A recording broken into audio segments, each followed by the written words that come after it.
Good afternoon. My name is Cary Goldstein. I'm the publisher of 12, and it is my great honor to be sitting here this afternoon with Stéphane Hessel on the occasion of the publication of Time for Outrage on Didn't-vous, which has just been published by 12 this past week. Welcome, Stéphane. Very glad to be with you, Cary, and happy to answer your questions on my book. Thank you. Well, Time for Outrage has had an extraordinary young life. It was first published in France last October, has sold almost 4 million copies across Europe, and has been translated into 30 languages. Extraordinary. A surprise for me. When it came out, I thought it would have 8,000 copies, and it would interest old French resistance workers because it spoke about the resistance. And then it hit a moment where so many people in so many countries are unhappy about the way they're being led, and therefore they have a will to be indignant about values that are not being supported as they would like it to be.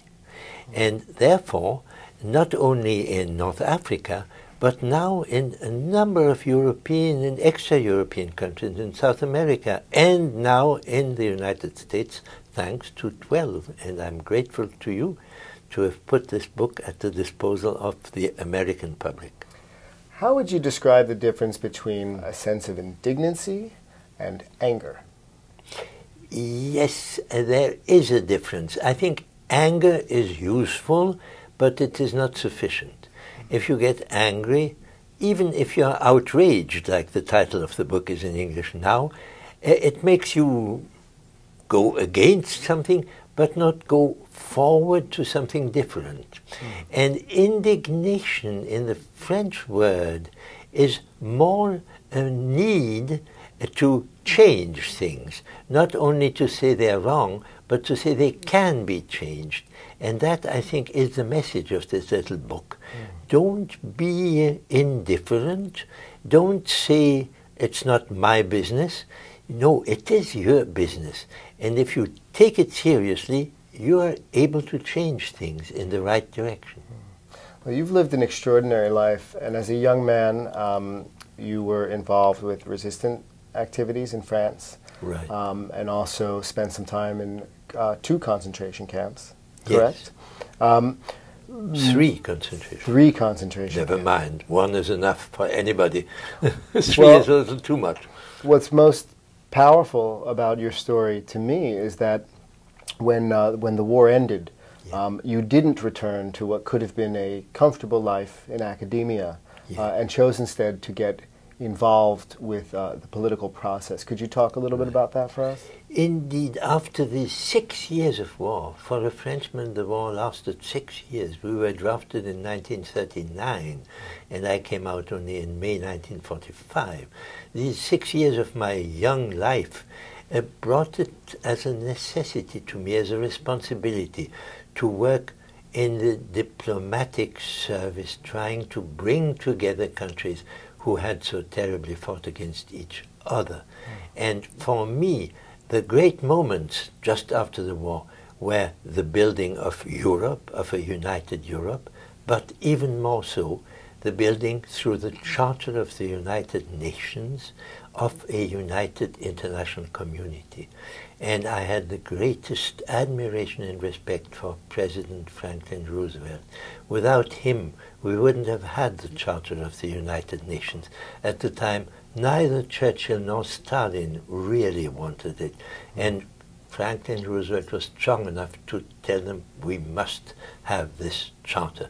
And when the charter was drafted, after that, a few years after that, his widow, Eleanor Roosevelt, chaired the commission that actually drafted one of the most important texts that are still before us, the Universal Declaration of Human Rights.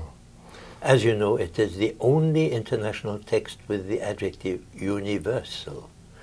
And that was very ambitious on those who drafted it. It was at one time argued that the language should be international. Is that correct? Yes, the normal language, if people sit together from different nations and build a text, a pact, a convention, a treaty, it's an international treaty. In this particular field, Cassin, particularly the French representative, felt that this work had to be acceptable by all human beings wherever they lived or whenever they're going to live. It is really, in that sense, universe.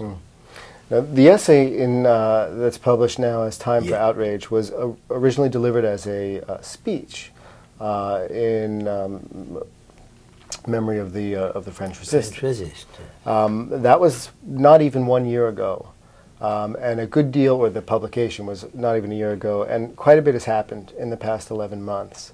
The Arab Spring, some of the protests that you mentioned when we first sat down in places like New Delhi and Madrid in the UK, and now here in New York.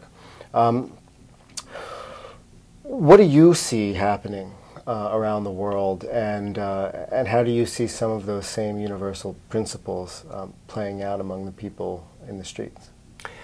First, I felt more surprised, but also honored and relieved that these few words about the state of the world should have such an echo in so many countries. As you just said, all over the place, people are taking it to themselves to try to get out of a situation that they consider unacceptable.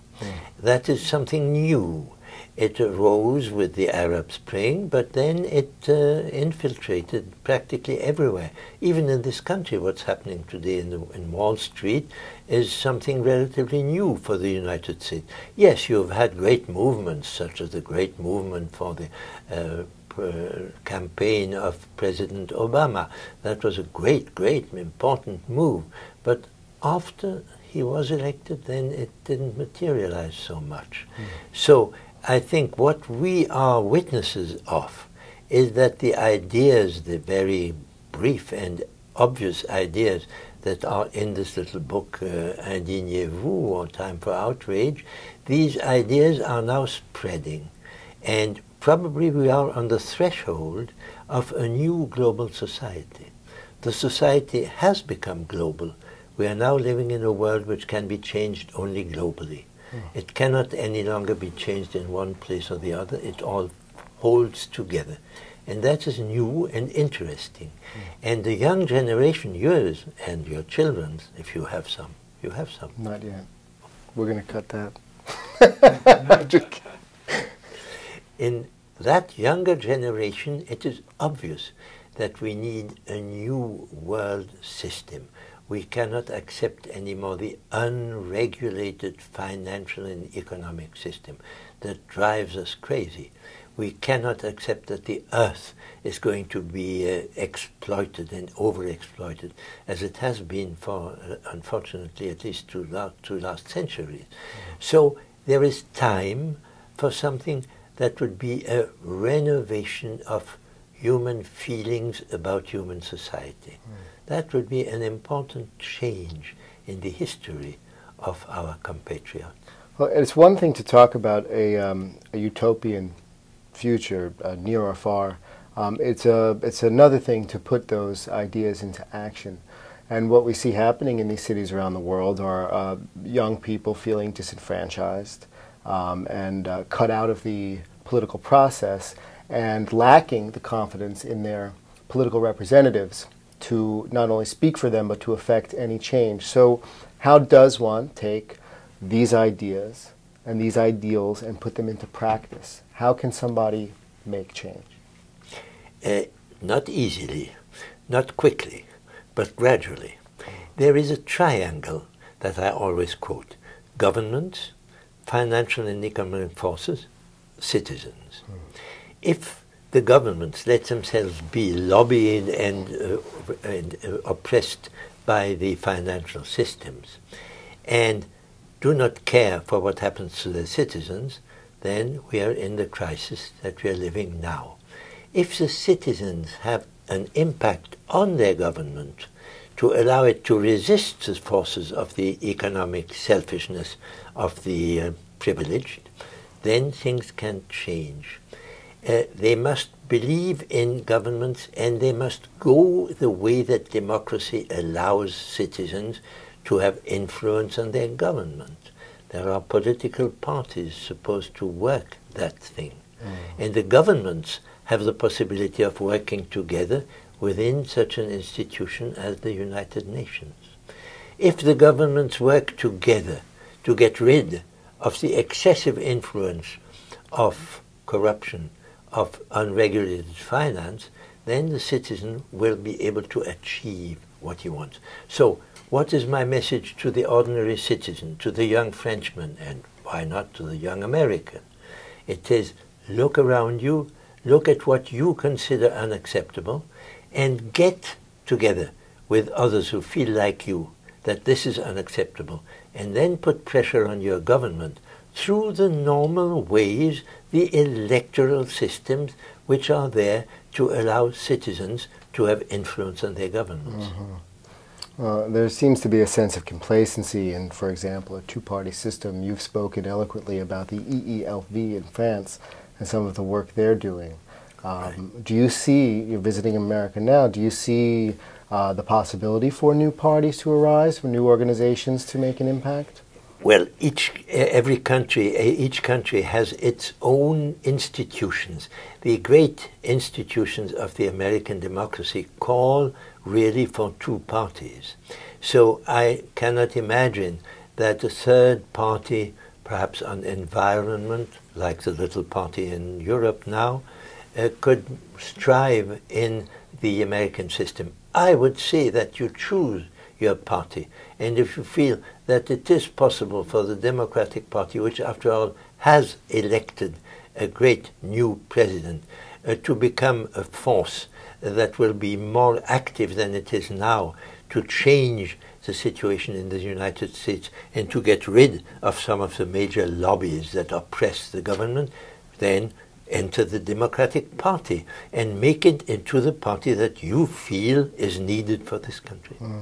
If you had 5 minutes to speak with the president, what would you encourage him to do? I would just quote his own book, which he called The Audacity of Hope.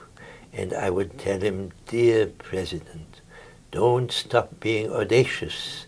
We need an audacious American president in order to have hope for you and for all of us. I'd like to finish by talking about the conclusion to your book. Yeah. To create is to resist is to create. And I wonder if you could talk a bit about what you meant by that. It's a sort of quick slogan that we put at the end of our message about the National Resistance Program. What does it really mean? To me, it means that resistance is needed because we cannot accept things as they are, and that resistance has a chance to be effective only if it is creative, if it is not only negative. Resistance to something is all right, but resistance for something else to appear needs creativity. For instance, if we feel democracy is not run the way it should be run, we have to have an inventive, new, creative, new form of democracy. And also, if you are creative, as an artist, as a writer, as a poet, you will encounter resistance because the weight of things as they are is strong. And if you want to be creative, you have to overcome some of these obstacles. So that is how I interpret this little language. Resistance is creative, and creation is resistance. Let us continue to be creative and to love poetry, which has been for my life the one factor that has always brought me back to hope. When I recite a new little poem, a Shakespeare sonnet, or a poem by, I'll give you Wordsworth, for instance. My heart leaps up when I behold a rainbow in the sky. So was it when I was a child, so is it now I am a man. So be it as I shall grow old, or let me die. The child is father to the man, and I would wish my days to be bound each to each by natural piety. I think that's a great poem, and it's a great message. Let us have our time, our days bound each to each by belief in the future. Stéphane, thank you so much. Thank you. It's a pleasure.